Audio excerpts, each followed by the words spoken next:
I was standing in my kitchen, staring at my phone, waiting for it to give me a reason not to leave the house. It was already after 6. My brother Tyler had sent the address again, like I might forget it on purpose. A downtown restaurant I couldn't pronounce without slowing down. The kind of place that made you feel underdressed before you even parked. This blind date had been his idea, not a suggestion, a mission. For 3 months he'd brought it up at every family dinner, every call, every casual check-in. According to him, I had been single long enough. According to me, I was finally at peace. My last relationship had ended badly, the kind of ending that makes quiet feel safer than hope. I liked my routine, work, home, the community center on weekends, no surprises. Tyler didn't respect that. 2 weeks earlier, he'd blocked the front door at our parents' house until I agreed to meet someone perfect. He said her name was Rebecca. That was all he would tell me. No last name, no photo. He claimed first meetings were better without expectations. I told him that was nonsense. He smiled like he'd already won. Now here I was, knotting my tie too tight, wishing I'd worn something simpler. Everything felt wrong. My shoes pinched, my shoulders were tense. I caught my reflection in the mirror and wondered when I'd become someone who needed a push just to show up. But backing out wasn't an option. Tyler would never let it go. And my mother's disappointed silence was worse than any lecture. So I grabbed my keys and drove. Chicago traffic crawled along while my mind ran through every possible disaster. Awkward silences, forced smiles, pretending to care about things I didn't. Tyler had a terrible track record with setups. Last year he introduced 2 relatives who spent an entire dinner arguing about pizza. I still hadn't forgiven him for that secondhand embarrassment.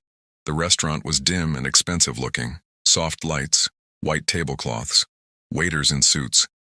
I felt like I'd wandered into someone else's life. The hostess checked her list and led me to a small table near the window. Table 8. She told me my date wasn't there yet. I sat down and opened the menu without reading a word. My heart beat too fast. I faced the door so I could see Rebecca before she saw me. Tyler had said she had light brown hair. That narrowed it down to half the city. Then just before 7, she walked in. My body went cold, not nervous cold, something worse. I knew her walk, her posture, even the way she paused to scan the room. It was Rebecca Sterling, the CEO of my company. The woman whose name sat at the top of every email chain. The one who ran meetings with precision and calm authority. The person I'd spent 6 months carefully avoiding outside of professional necessity. She was wearing a dark dress, not her usual work clothes. Her hair was different, softer, but there was no doubt. I told myself it was coincidence, that she'd passed by, that she was meeting someone else. Then the hostess pointed toward my table, toward me. Rebecca's eyes met mine, and I watched recognition hit her face like a wave. In that moment, I understood something clearly. This night was about to change everything. For a few seconds, neither of us moved. Rebecca stopped beside the table and stared at me like I had just appeared out of thin air. I stood halfway, unsure whether sitting or standing was worse. The air between us felt tight, like the room had shrunk. "What are you doing here?" she asked. Her voice sounded the same as it did in meetings, calm, controlled. But there was a crack in it she probably didn't realize was there. "I'm meeting someone," I said. My mouth felt dry. "I think you might have the wrong table. This is table 8. I pointed at the little number card, immediately regretting it. Rebecca pulled out her phone and looked at the screen. Then she looked back at me. "No, I'm at the right table. Table 8, 7 o'clock. She turned the phone toward me. I could read the message clearly. My chest sank. I pulled out my own phone, already knowing what it would say. Same table, same time. We stood there, both staring down at our screens, like they might explain how this had happened. "Who are you meeting?" she asked slowly. "Rebecca," I said. "My brother set it up. He wouldn't give me a last name." Her face flushed red. "I'm meeting someone named Connor. My friend Lauren arranged it. She said he works in operations." The truth settled between us, heavy and unavoidable. "You have got to be kidding me," we said at the same time. Rebecca dropped into the chair across from me and covered her face with one hand. I sat back down because my legs didn't feel steady anymore. The restaurant noise faded into the background. All I could think about was how carefully I'd kept my head down at work, how hard I'd tried not to draw attention. A waiter appeared with a polite smile. "Can I start you with drinks?" "Beer," I said quickly, "whatever's biggest." "Red wine," Rebecca added, "also whatever's biggest."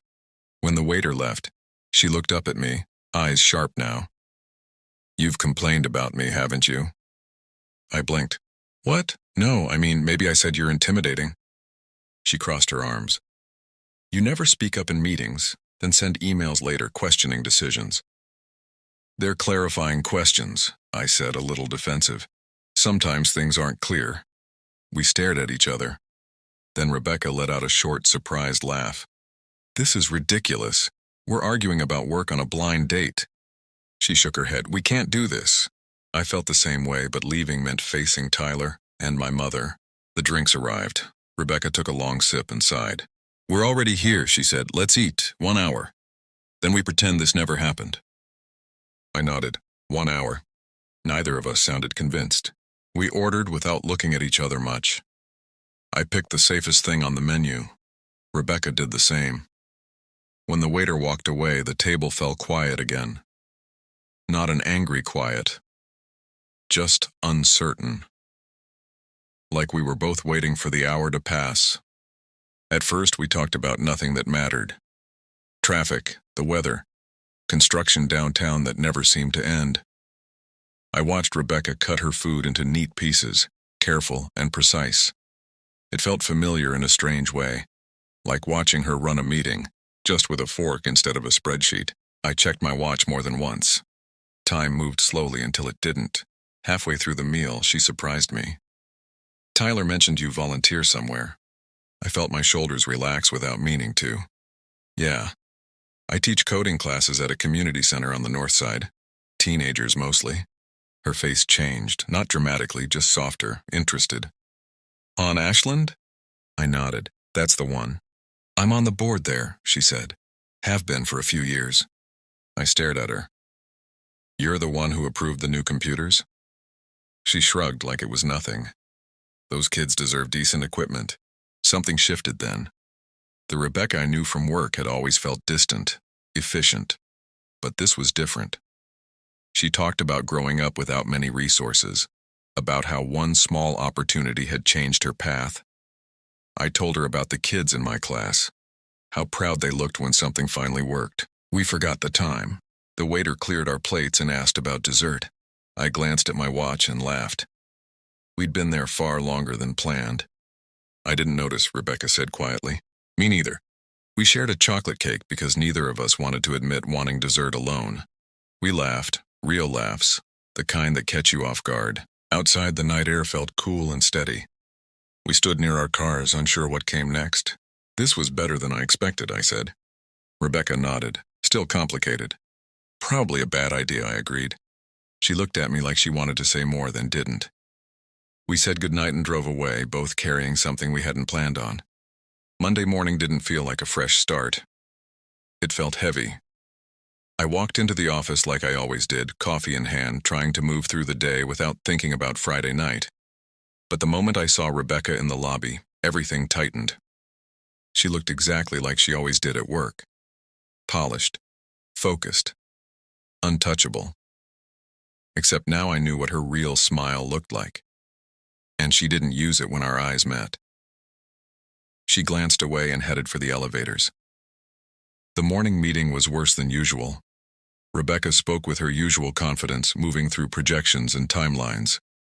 I tried to focus, but my mind kept drifting back to her laugh, the way she'd leaned forward when she talked about the community center. When she asked for concerns, my hand went up before I could stop it. "I think we can meet the goals," I said, my voice steady despite my pulse, "but we'll need extra support during the transition."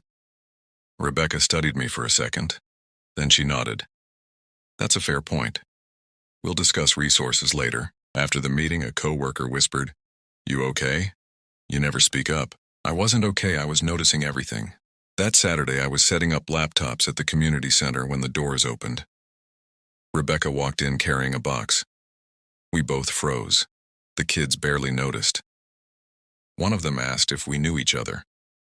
Rebecca answered smoothly, explaining she was on the board. We stepped into the hallway. "I didn't know you taught Saturdays," she said. "I didn't know you made deliveries yourself." She smiled. "I like seeing where the help goes." The hallway felt too quiet, too familiar. "I've been thinking about Friday," she said. "So have I." "What if we didn't give up so fast?" she asked. I took a breath. "What if we tried again, carefully?" She hesitated, then nodded, slow, honest. We shook on it, both aware of the risk. We moved quietly after that. Not secretive in a dramatic way. Just careful. Coffee shops far from the office. Long walks near the lake after sunset, when the path was mostly empty and the city felt softer. We talked about everything except work at first. Books we loved. Childhood memories. How strange it felt to be seen by someone who had once felt so far away. Rebecca was different outside the office. Thoughtful. Wry. She noticed small things. A crooked picture frame. A nervous habit. She listened in a way that made pauses feel safe instead of awkward. I found myself opening up without meaning to. About feeling behind. About worrying I wasn't doing enough. She never rushed to fix anything. She just stayed with the conversation. We took it slow. Slower than I expected. 2 kisses in 3 weeks. Both gentle. Both careful. Like we were afraid of breaking something good by moving too fast. I started to think maybe we were getting away with it. Then one Sunday afternoon, everything tightened again. I was walking through the park, enjoying the quiet, when a coworker called my name. He mentioned seeing Rebecca nearby. Casual. Curious. Too curious. I walked away with my stomach in knots and texted her right away. We met a few minutes later on a bench tucked away from the main path. Rebecca looked tired, not from work, from worry. "This is what I was afraid of," she said. "People notice things." Over the next few days, it got worse. Questions, looks, whispers that followed me down hallways. I denied everything, but it didn't seem to matter. That Friday, Rebecca sat across from me at our usual coffee shop and stared into her cup. "I can't breathe," she said. "This affects your career, my decisions, everything." I reached for her hand. She pulled back. "I need space," she said quietly. "I'm sorry." 2 weeks of silence followed, and somehow that was harder than the fear. Those 2 weeks stretched on longer than I thought possible. At work, Rebecca and I moved around each other like strangers, polite, careful, professional. It hurt in a quiet way. I noticed the difference between her real smile and the one she used now, and it followed me through every hallway. I threw myself into my job, trying to stay busy enough not to think. My team noticed the edge in my voice. I snapped over small mistakes. I hated that version of myself, but I couldn't seem to shake it. Everything reminded me of her. The community center, the coffee shop. Even the reports on my desk made me wonder what she would say about them. Then the audit hit. The email landed late Friday afternoon, heavy with formal language. A full review of our department's spending, immediate, mandatory. By Monday, executives from corporate were in our conference room, asking questions I didn't have answers for. They pointed out discrepancies from months before I'd even taken over. My name was on the approvals. That was enough. By Tuesday, the words suspension and termination were floating in the room. I stayed late, staring at numbers that blurred together, feeling sick with the thought that one mistake could undo everything I'd worked for. Wednesday afternoon, there was a knock at my door. Rebecca stood there holding her tablet. "I think I found something," she said. She closed the door and sat down. She'd traced the problem back to a system error from before my time. Payments logged wrong. Numbers that looked off but weren't. She'd gone through months of records to prove it. "I didn't want them blaming you for a software problem," she said. Relief washed over me so fast it almost hurt. Corporate backed off within the hour. Apologies followed, promises to fix the system. Later, I found Rebecca in the break room making tea. "You didn't have to do that," I said. "I know," she replied, "but walking away didn't feel right." She looked at me then, really looked. "I missed you." I nodded. "Me too." We stood there in the small break room, the hum of the kettle filling the space between us. It felt like the first quiet moment we'd had in weeks.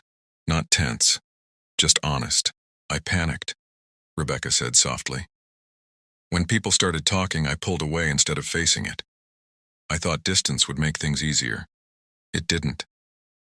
I told her I'd spent those 2 weeks replaying every conversation, wondering if giving her space had been the right thing or just the easiest thing. Neither of us had slept much. Neither of us had really moved on. "So what do we do now?" she asked. I thought about it longer than I usually would. We stop hiding. We do this the right way. We tell HR, we follow the rules, and we accept that people will talk for a while, then they'll move on. Rebecca nodded like she'd already reached the same place. I'm tired of being afraid. We told our families first. Tyler acted like he'd won a prize. My parents welcomed her with open arms. At work, we filed the paperwork and let the truth settle where